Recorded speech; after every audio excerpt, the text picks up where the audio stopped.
Hello and welcome to our discussion on converting the business decisions into financial statements.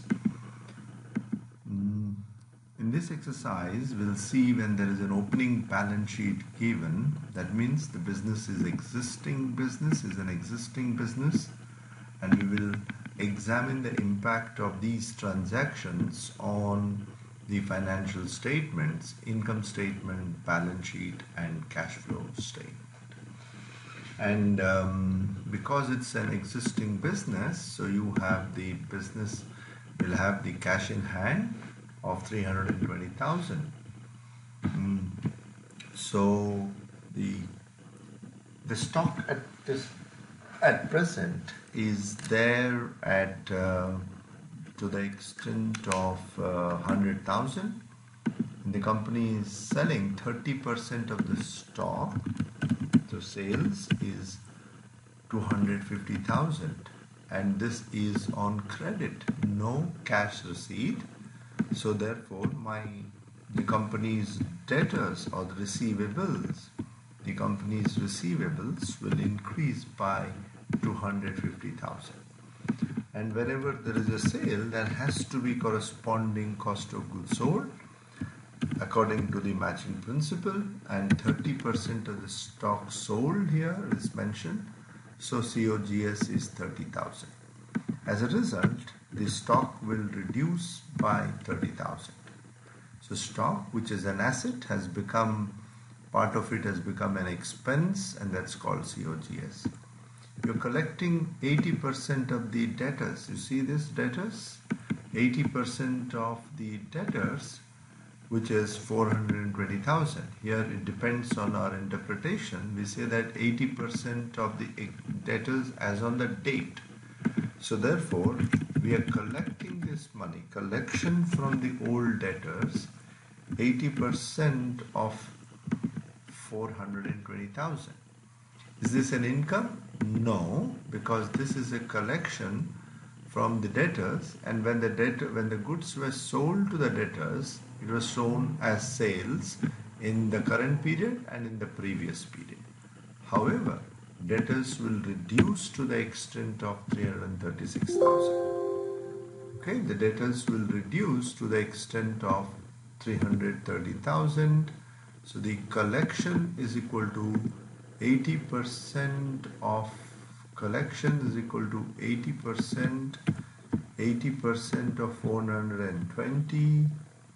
Okay, so 80% of 420.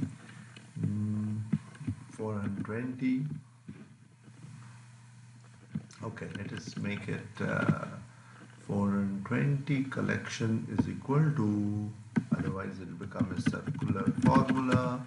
So just to show how much you collected, so let me put here as a working note. So working note, collection of the total debtors, okay, and total debtors was a 420,000.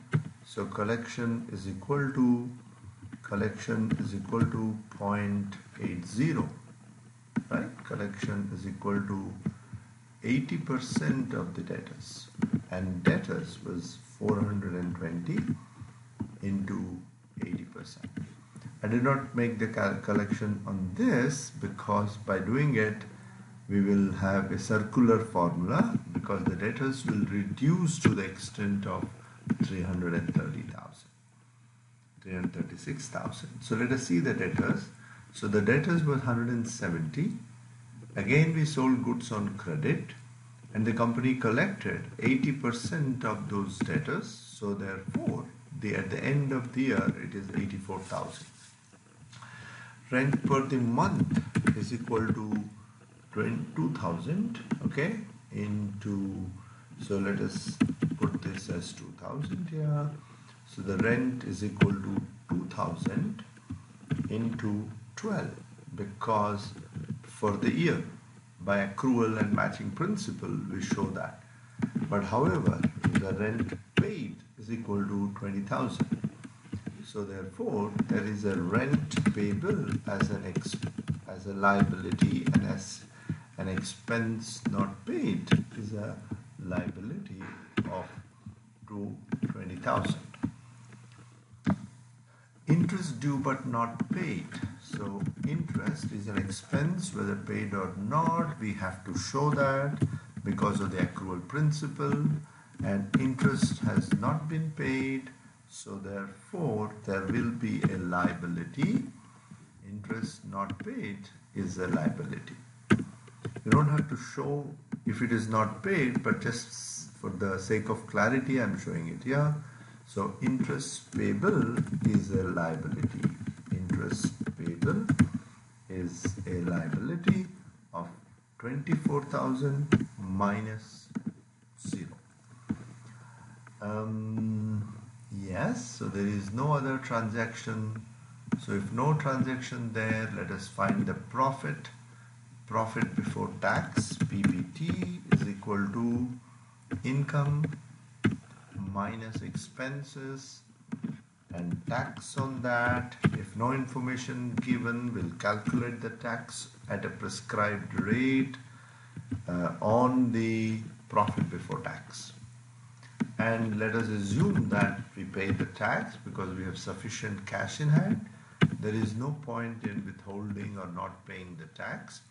So cash in hand is equal to, profit for the period, PAT, or net income, or the net profit, is equal to 172 minus 51,600. So the profit after tax or net income is 120,000. If no information would have been given, we would have added that profit to the current reserves or retained profit. However, it is given that profit has been distributed to the extent of 30%. Let us qualify it on the capital. If I write down on the 30% percentage of capital. If no information is given, normally this percentage is interpreted on the capital. So I distribute the dividend, and that too will assume that to be a dividend in the form of cash. Okay? Otherwise there can be stock dividend. If dividend is distributed to the extent of 30,000, my retained profit or reserves will come down to the extent of 30,000. Can we see that?